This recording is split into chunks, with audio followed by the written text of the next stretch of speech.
তুই অন চাঁদা কালেকশন করিবার লাই, তুই নেতা সাইজের লাই, ওলামায়ে কেরামকে হত্যার হুমকি দাস। তুমি কোন সাহসে, কেন, কিসের স্বার্থে, কার প্ররোচনায়? তৌহিদি জনতা ব্যালটের মাধ্যমে এর জবাব দেবে ইনশাআল্লাহ। কার বাড়ি কই? স্ট্যাটাসটা তো আপনারা দেখছেন। এর আগের স্ট্যাটাসে আমি আল্লাহর প্রিয় বান্দির জন্য দোয়া করছি। এই কালকে একটা স্ট্যাটাস দিছি, এই স্ট্যাটাসটা আগে তো কেমন, শহীদ প্রেসিডেন্ট জিয়াউর রহমান রহিমাহুল্লাহ তাআলা এর ওয়াইফ, সাবেক প্রধানমন্ত্রী মহান প্রভুর জিম্মায়, মহান আল্লাহ তাকে ক্ষমা করে জান্নাতের মেহমান হিসেবে কবুল করুন। আমার ছেলে রাফিউল্লাহ এবং অলিউল্লাহকে বলছি, প্রিয় সন্তান, আমি মারা গেলে যথাসময়ে আমাকে কবর দিবে, কারণ আমি যদি জান্নাতি হই কবরে আমার খানার প্রস্তুত আছে, আর যদি জাহান্নামী হই কবরে আমার মায়ের প্রস্তুত আছে। তোমাদেরকে আমি অনেক কষ্ট করে যত্ন করে আদর দিয়ে বড় করেছি, আমার কবর নিয়ে, মৃত্যু নিয়ে, এগুলো নিয়ে যাতে তোমরা কোনো টালবাহানা না করো। হে প্রিয় সন্তান, আমাকে যথাসময়ে কবর দিও, আমার লাশ নিয়ে টালবাহানা করিও না। পৃথিবীতে অন্তত যথাসময়ে আমার মৃত্যু সংবাদ এবং কবরস্থ হওয়ার এটা আমার নাগরিক অধিকার। এই অধিকার আমার আল্লাহ এবং রাসূল সাল্লাল্লাহু আলাইহি সাল্লাম দিয়েছেন। প্রিয় সন্তান, তোমার কাছে শুধু আমি এটুকু চাওয়া পাওয়া, আমার বন্ধু বান্ধব, আমার দেশবাসী যাতে যথাসময়ে আমার মৃত্যু সংবাদ শুনে আমার জন্য দোয়া করে। আমার মৃত্যু নিয়ে কোনো কারসাজি করিও না। রাফিউল্লাহ এবং অলিউল্লাহ, তোমাদের দীর্ঘ জীবন কামনা করতেছি। আসসালামু আলাইকুম ওয়া রাহমাতুল্লাহি ওয়া বারাকাতুহু। এটা হলো ফরের স্ট্যাটাস। আমি কি অন্যায় করে ফেললাম? শুধু হত্যা আর হুমকি। আর আমি আমার ক্যামেরাম্যানদের জন্য আমি আল্লাহর কাছে সাহায্য চাই। এটা ভেঙে ফেলছে রামগঞ্জে দলটা, তারা আহত হয়েছে। আল্লাহ তাদের জন্য তোমার কাছে সাহায্য চাই। 60 লক্ষ টাকার গাড়িটা তছনছ করে দিয়েছে। আল্লাহ আমার ইউটিউবের ভাইদের এই খেদমত তুমি কবুল করো। আর হুতের ওসিয়ত করে কি বিপদে আছি। আমরা তো শিক্ষক তো এইভাবে শিখায়, তুই রাগস কা ভাই। আমরা তো সরাসরি তোদেরকে বললে তোদের মন কষ্ট হয়, তাহলে এটাতে একটা হেকমত আছে, আমরা কারেকশন হয়ে যাই। এটাই তো, আমি তো তোর দলও করি না, তুইও আর দল করস না। আমরা তো রাজনীতি করি না, রাজনীতি শিখাইতেছি তোদেরকে, তোরা করবি। তোরা আমাদের প্রধানমন্ত্রী হইবি, প্রেসিডেন্ট হইবি, যা হইবার হইবি, হইতে হইতে হতে যাবি, হঠাৎ উড়ি হইবি। আমরা তোদের টিচার, যেখানে তোরা মিসগাইড করবি ট্রাফিকের মতো আমরা পথ দেখাই দিব। আমরা তো গাড়ি চালাবো না, চালাইবা তোমরা। আমিন। আর হুতরে ওসিয়ত করি, আজ যাও আর হুতরে ওসিয়ত করছি, হুতরে কাইল্লা তো যাইবি দারুন না ঢাকা। আই মরলে তুই আরো জানাজা দিবি, কারণ অনেক হুজুরে জানেও না সূরা ফাতিহাতে জানাজার নামাজে হরণ লাগে। এই যেন লাগবে আরে কবা কবি কবে দেখছো নি আফসারিতে হলদাইতে ধরে এদের খাচ্ছত খারাপ। তুই হযরত গুগল শরীফটা খুলিছা, কেরাতুল সূরাতুল ফাতিহাতে ফিল জানাজাতে জায়েজুন আমলা। ইবনে আব্বাস রাদিয়াল্লাহু আনহুমা জোরে জোরে পড়তো। তোরা আর হাসি দি মারি আরো সোজা করতে দিবি কে? আই মরিও তো সোজা হইতাম না। তোরা শিখতে হইব আতুন আর রকমে, আল্লাহ আরে আর সিস্টেমে, আল্লাহ সাল্লাহ শান ওনার ইচ্ছা সত্যি সিস্টেম বানাইছে। কথা ঠিক কিনা? এতে গুগলের জিজ্ঞেস করিস, সকল এলেম এখানে ডাউনলোড করে দিছে ওলামায়ে কেরাম। এটা একটা নেয়ামত। চ্যাট জিপিটি বানাইছে ইসলামের বিরুদ্ধে বললে যে কোনো ব্যাখ্যা তো যদি জিজ্ঞেস করো সাথে কই এলাই। যদি কই অর্থ মন্ত্রণালয়ে কোরআন এবং হাদিসগুলো এই আরবিতে অর্থসহ লিখুন, ফাত ফাত করে লইয়া নেই। আবার এরপরে আমি কি আপনাকে এই বাজেটটা প্রেজেন্ট করে দিব কিনা, যদি কোন হ্যাঁ দিতে, এরপরে যদি আমি এটা পিডিএফ ফাইল দিব কিনা। এই কাফেররা এটি বানাইছে অন এই চ্যাট জিপিটি গুগল এখন ইসলাম ধর্ম গ্রহণ করিয়ে এলেছে। আমি 39টা মন্ত্রণালয় বার করবার পর এই বুদ্ধি আমার ক্লাস 9-এর ছাত্র আমার হুজুর চ্যাট জিপিটির জিজ্ঞান না ঘোষের খারাপ দিকগুলো বললাম তুই আর 100টা দে।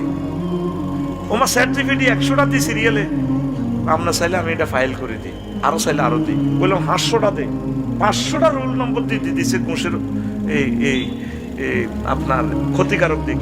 বাংলাদেশের সকল আলেম মিলি ঘুষের 500টা ক্ষতিকারক দিক লিখতে ইতো না, সব আলেম মিলি এর যন্ত্র এটা করিয়ে এলেছে। এইটি যা বানায় ইসলামের বিরুদ্ধে, এইটি ইসলাম ধর্ম গ্রহণ করে বই দেয়। তুই শুধু এটা কাজে লাগাইতে এলে সারে, তুই তো শুধু এটা দিয়ে মাইয়া চাস। এই যে সূরা ফাতিহা, সলাতুল জানাজা কয় না, সলাতুল মানে না জান নামাজ, লা সলাতা ইল্লা বিফাতিহাতিল কিতাব। যে জন্য হড্ডি আছে আগে হড় আরলে আবার কোবাকুবি লাগিও না তোরা, কারণ এই দেশে বালা কথা কইলে ভাজ্যে কই দে।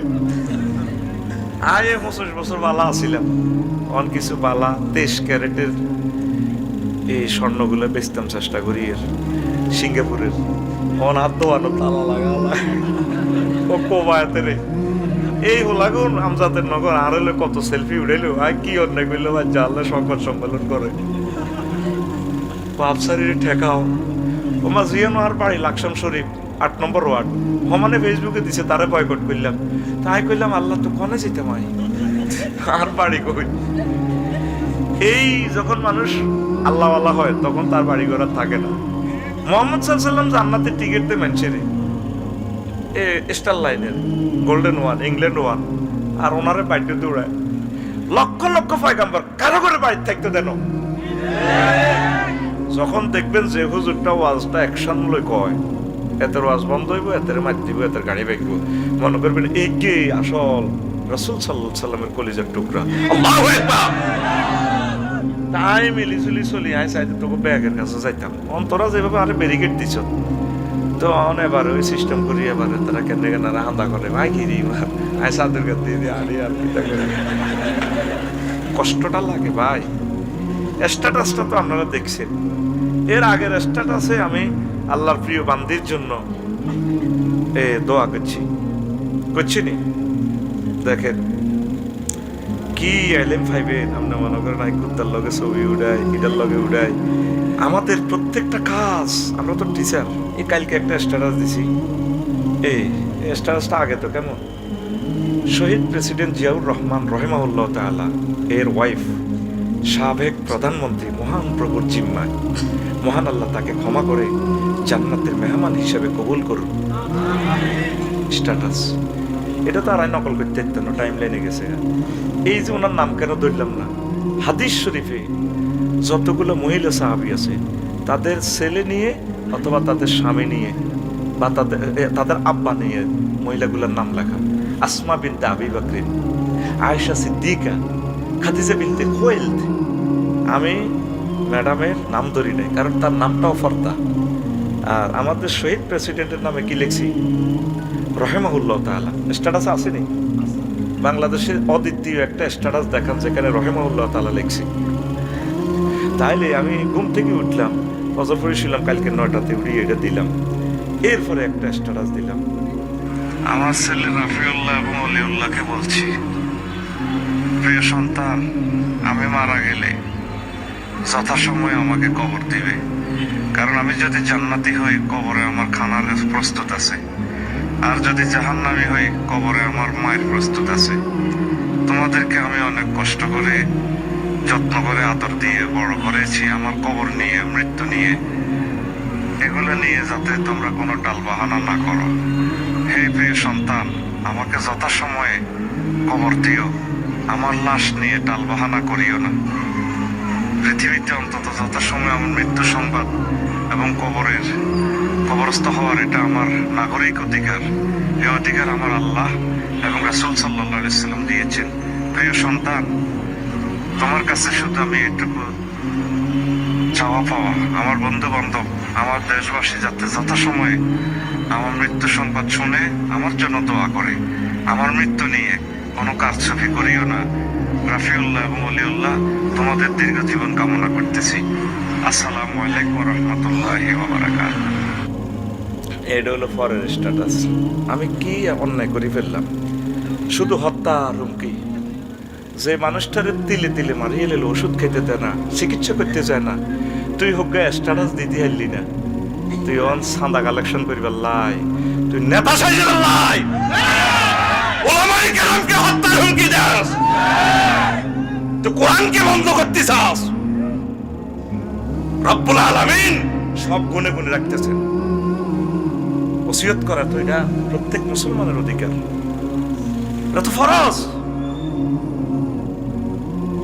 আমার ছেলেরে বলে দিছি, যদি খানায় কাবার ইমাম হও, কোন বিশাল নেতা হও, মিটিং করবা, সব করবা, আব্বু যদি কোথাও অসুস্থ থাকি, আইসিইউতে থাকি, আগে আব্বুর সাথে দেখা করে যাবে।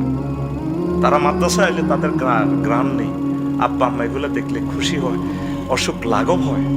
ডাক্তারের শেষ অবস্থা কয় উনি আর সারবে না, ওনার মনে যা চায় তাস্তাহি আনফুসুকুম, মনে যা চায় তা খাক, ওনারা আর বাধা দিয়েন না, শেষ এইটা তার খুশি থাকুক। আল্লাহু আকবার। আমি কি করেছি? আমার 60 লক্ষ টাকার গাড়ি আমার মিডিয়ার কেন ভাঙলা তোমরা? এটা শিখেছি তোমাদেরকে। অনেক শিক্ষক অনেক রকমের শিখায়, কারেকশনটা দিবে কি? আর কি কোনো নবী রাসূল আসবে? আসবে দুনিয়াতে?